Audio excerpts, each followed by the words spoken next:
Hello बच्चों, welcome to M academic classes और मैं विपिन यादव। आज हम लोग बात करेंगे ग्रेविटेशनल का लेक्चर नंबर 2 होगा और उस पर डिस्कशन करेंगे कैप्लर्स लॉ पर। ठीक है, लास्ट क्लास में हम लोगों ने ग्रेविटेशन के बारे में पढ़ लिया था। ग्रेविटेशन क्या होता है, न्यूटन्स ग्रेविटेशनल लॉ भी पढ़ लिया था, F = G(m1m2)/r²। तो आज हम लोग बात करेंगे कैप्लर्स लॉ के बारे में। तो कैप्लर्स लॉ सबसे पहले हेडिंग लगाएंगे। इनका पूरा नाम था जोहान्स कैप्लर। अब ये जोहान्स कैप्लर इनका पूरा नाम था। इन्होंने क्या किया, जोहान्स कैप्लर गेव 3 लॉ। इन्होंने क्या किया, 3 लॉज दिए which is known as the Kepler's law and explain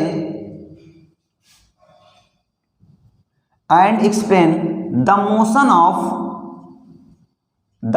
of planet। ठीक है, अब देखो बच्चों, इन्होंने किसके बारे में बताया, मोशन ऑफ प्लानेट के बारे में बताया कि हमारे जो प्लैनेट्स हैं वो कैसे मोशन करते हैं। आपको पता है कि प्लैनेट्स क्या होते हैं, जो सन के अराउंड क्या करते हैं, मोशन करते हैं। जो सन के अराउंड मोशन करते हैं वो क्या होते हैं, प्लैनेट्स होते हैं ना। तो इन्होंने अपना लॉ जो है किसके रेफरेंस में दिया, मोशन ऑफ प्लैनेट। इन्होंने अपने लॉ में ये समझाया कि कैसे कोई भी प्लैनेट जो है वो कैसे मोशन करता है। ठीक है, तो सबसे पहले हम लोग बच्चों हेडिंग लगाएंगे फर्स्ट लॉ। क्या लिखेंगे, फर्स्ट लॉ। फर्स्ट लॉ किसका लॉ, कैप्लर का। इससे ही हम लोग लॉ ऑफ ऑर्बिट भी बोलते हैं। क्या बोलते हैं, लॉ ऑफ ऑर्बिट। अब बच्चों लॉ ऑफ ऑर्बिट क्या होता है देखेंगे हम लोग। ठीक है, अब देखो लॉ ऑफ ऑर्बिट क्या होता है। इन्होंने क्या बताया कि मान लो बेटा हमारे पास ये है बच्चों, ये क्या है, ये हमारे पास यहाँ पर क्या है, सन है। ये सन है, सन बढ़िया क्या हो रहा है, ये चमक रहा है, बिल्कुल साइन कर रहा है, ये साइन कर रहा है। ठीक है, तो जो ऑर्बिट होते हैं वो इस सन के अराउंड क्या करते हैं, मोशन करते हैं। और वो जो मोशन करते हैं वो कैसे मोशन करते हैं, इलिप्स में करते हैं। इलिप्स मतलब कैसे होते हैं, जो एक का साइज देखा ना लोगों ने, जो एक अंडे का साइज होता है ना, बिल्कुल वैसा ही साइज होता है। ये इसे बोलते हैं इलिप्स। क्या बोलते हैं, इलिप्स। ठीक है, तो इन्होंने यही बताया कि every planet moves around the sun in elliptically। मतलब क्या होता है, जो सन होता है ना, जो सन फिक्स होता है हमारे पास। ठीक, अब प्लैनेट्स क्या करते हैं, इसके चारों ओर क्या, यहाँ मान लो कोई प्लैनेट हमारे पास है। ठीक है, तो ये प्लैनेट है, ये प्लैनेट क्या करेगा, इस सन के अराउंड क्या करेगा, मोशन करेगा। तो ये सर्कुलर मोशन नहीं करता है, ये कैसा करता है, इलिप्टिकल मोशन करता है। मतलब जो इसका पाथ होता है ना बच्चों, वो कैसा होता है, इलिप्स के जैसा होता है। इलिप्स का साइज मतलब जैसे आपने अंडा देखा ना, अंडे के जैसा बिल्कुल उसका साइज होता है। ठीक है, एंड द सन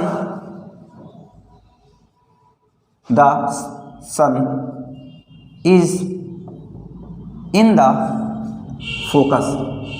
और जो सन होता है ना वो कहां पर होता है, फोकस पर। कैसे, देखो यहां पर होगा तब भी फोकस कौन होगा, सन होगा। इस पॉइंट पर होगा प्लैनेट तब भी, इस प्लैनेट पर होगा तब भी, इस प्लैनेट पर होगा तब भी, इस प्लेस पर होगा तब भी। अब यहां पर प्लैनेट आ जाएगा तब भी फोकस कौन करेगा, सन ही तो करेगा। सन ही की फोकस पर तो रहेगी। यहां पर आ जाएगा तब भी होगा, यहां पर आ जाएगा तो यह तब भी होगा। ठीक है,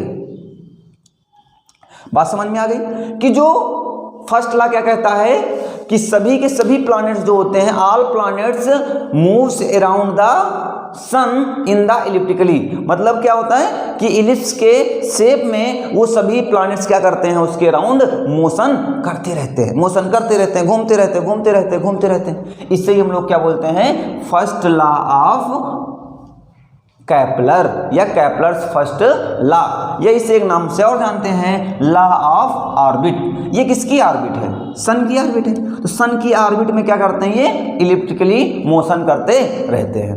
क्लियर हो गई होगी बात? छाप लो जल्दी से, छाप लो, छापने में तुम लोग आगे ही हो, हैं? छाप लो जल्दी से, छाप लिया, मिटाएं। अब देखो बच्चों, अब क्या पढ़ेंगे हम लोग? Second law. क्या पढ़ेंगे?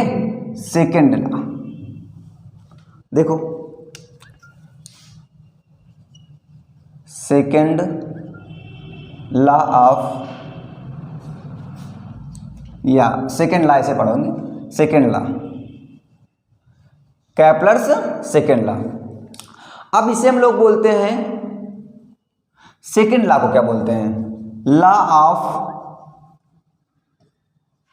Of area. क्या बोलते हैं? Law of area. अब बच्चों ये लॉ ऑफ एरिया का मतलब क्या हुआ? लॉ ऑफ एरिया का मतलब क्या हुआ? देखो समझो, इसका मतलब कह रहा है कि मान लो ये हमारे पास क्या है? प्लैनेट है, ठीक है? ये प्लैनेट थोड़ी है। मान लो हमारे पास क्या है? ये सन है, एक ये चमचमा रहा है बिल्कुल, ये देखो दिखाई दिया। अब क्या करेंगे? इसके अराउंड एक इलिप्स के जैसे कौन मोशन करेगा? इलिप्स के जैसे। ये मान लो सन है हमारे पास, ठीक है? ये सन है। अब इस सन के चारों ओर क्या होंगे? प्लैनेट्स क्या करेंगे? मोशन करेंगे। ये मान लो प्लैनेट हमारे पास है, ये प्लैनेट क्या कर रहा है? मोशन कर रहा है। जब ये प्लैनेट मोशन करेंगे तो ये प्लैनेट मान लो यहां पर है, ये इस पॉइंट पर है, तो क्या करेगा? ये हमारे पास सन है, तो हम कहेंगे एक ये लाइन ज्वाइन कर रही है इनको। ये मान लो एक पॉइंट ए है, ठीक है? यहां पर प्लैनेट था, ये फोकस पर कौन है? हमारे पास सन है, क्योंकि अभी फर्स्ट लॉ में बताया गया कि फोकस पर कौन होता है? सन होता है। तो ये line joining the sun and the planet. अब यहां पर था, अब क्या करेगा? ये मोशन करेगा। मान लो यहां पर टी टाइम में यहां पर आ गया, कितना टाइम लगा इसको? टी टाइम लगा। ये टी टाइम में ये कहां पर आ गया? पॉइंट बी पर आ गया, ठीक? अब पॉइंट बी पर आ गया। अब फिर क्या हुआ? अब फिर उतने ही टाइम में कहां पर आ गया? टी टाइम में ही फिर से टी टाइम इसने ट्रेवल किया, और कितना ट्रेवल किया? पॉइंट सी पर आ गया, ठीक है? और फिर इसने ट्रेवल किया कहां? पॉइंट डी पर आ गया, ये पॉइंट डी पर आ गया। तो कैपलर सर ने ये अपने लॉ में बताया, सेकेंड लॉ में, कि बेटा जो ये एरिया है ना बच्चों, ये वाला एरिया, ये जो एरिया होगा, ये एरिया जो होगा, इस एरिया जो ये वाला एरिया है, देखो मतलब बी सी और एस के जो एरिया है, ये एरिया आपस में क्या होंगे? इक्वल होंगे। और ये वाला जो एरिया है, ये भी एरिया क्या होगा? इक्वल होगा। मतलब समझो, इसका कहने का मतलब ये है कि अगर कोई भी प्लैनेट है सेम इंटरवल में, अगर उस प्लैनेट के मोशन में सेम इंटरवल में एरिया देखा जाएगा तो क्या होंगे? इक्वल एरिया कवर करता है, ठीक है? हम कहेंगे द लाइन ज्वाइनिंग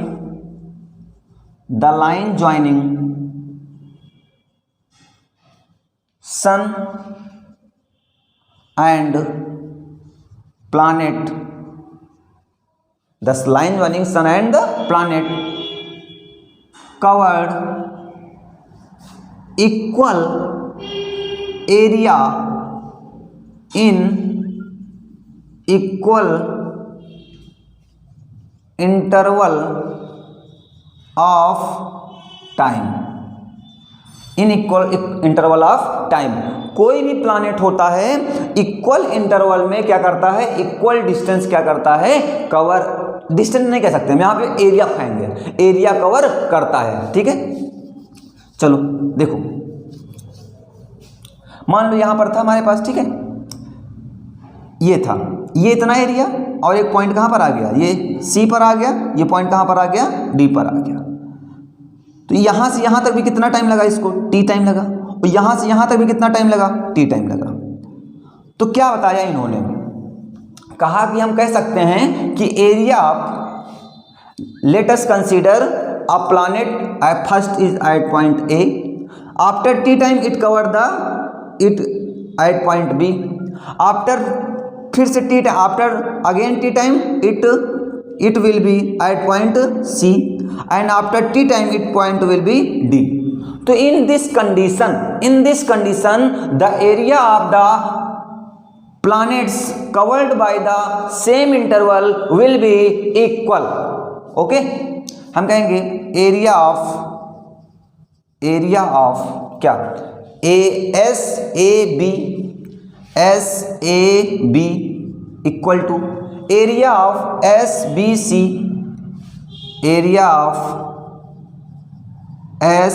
सी, अब अगर और इसका मतलब तो और कह सकते हैं एरिया ऑफ क्या, एस सी डी। इस कंडीशन में अगर सेम इंटरवल में सारे वर्क हो रहे हैं बच्चों, तो उनके द्वारा क्या होगा, कवर्ड किया गया टाइम जो होगा, कवर्ड गया एरिया जो होगा, वो भी क्या होगा, इक्वल होगा। क्लियर है सभी को? क्लियर है? Clear to everyone? ओके, जल्दी से छाप लो इतना। नेक्स्ट एंड लास्ट पढ़ लेते हैं। क्या होगा हमारे पास? नेक्स्ट और लास्ट क्या होता है? थर्ड होता है। ठीक है, जल्दी से नोट कर लो।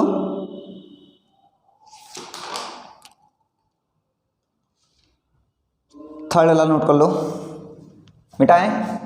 नोट कर लिया सभी ने? चलो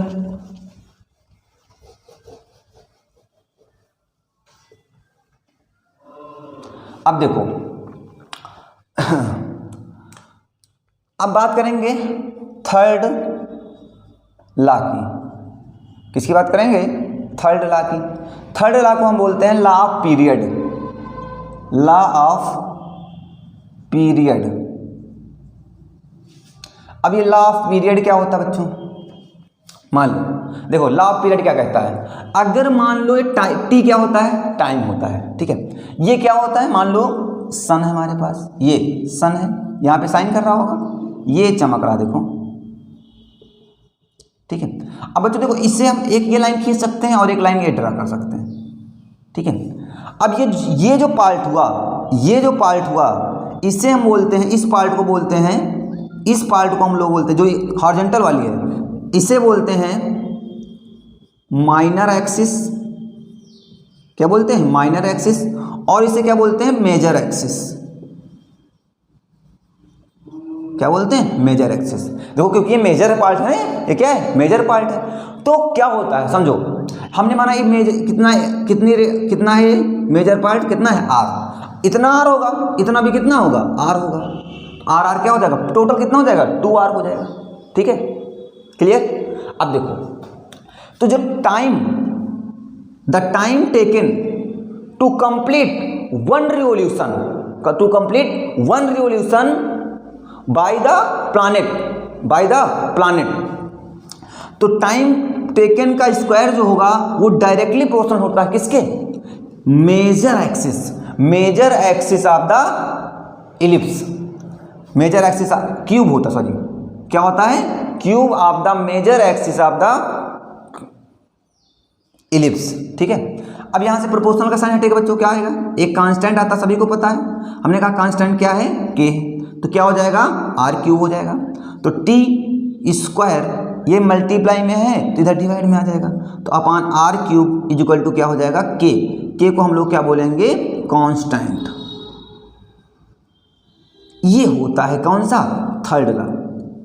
इसका मतलब the square of the time taken to complete one revolution by the planet is directly proportional. इसे क्या बोलते हैं? Directly proportional to the cube of the major axis. ठीक है, ये होता है क्या? Third law of Kepler's third law होता है। ठीक है, इसे हम लोग लॉ ऑफ पीरियड भी बोलते हैं। चलो देखो, तो कहेंगे the square of time taken, the square of time taken in a revolution by a planet time taken in the one revolution by a planet, ठीक है, by a planet is directly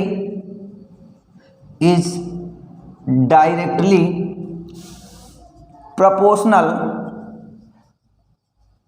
the cube of the major axis,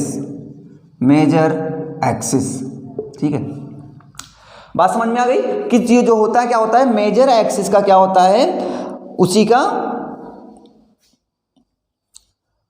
क्या होता है, cube होता है। Major axis of elliptical orbit, ठीक है। तो ये क्या था हमारे पास, लॉ ऑफ पीरियड था। समझ में आ गया बच्चों, फिर समझ लो। अब क्या हुआ, टाइम जो हमने कहा, टाइम क्या है हमारे पास, टाइम कितना है, t है, और मेजर एक्सिस कितना है, अगर हमने कहा मेजर एक्सिस हमारे पास r है, तो क्या होगा, T square is directly proportional to R cube and T square equal to K, constant हो जाएगा, क्यूब हो जाएगा, इधर से डिवाइड में आ जाएगा, तो हो जाएगा T square upon R cube is equal to K means constant, ठीक है। तो बात समझ में आ गई। तो ये था आज हमारे पास Kepler's third law. First law सीखा, सेकंड लॉ सीखा और थर्ड लॉ सीखा। तो आज की क्लास को हम लोग यहीं तक रखते हैं। आपको ये वीडियो कैसा लगा कमेंट बॉक्स में कमेंट करके हमें बताएंगे, और हमारी वीडियो आपके लिए हेल्पफुल हो रहे हैं कि नहीं हो रहे हैं, प्लीज़ कमेंट बॉक्स में भेजेंगे हमें। और चैनल को सब्सक्राइब कर लें और बेल आइकन को प्रेस कर लें, जिससे आने वाली वीडियो सबसे पहले आप तक पहुंचे, और दोस्तों तक इसे शेयर करना बिल्कुल ना भूलें, ठीक है। ओके।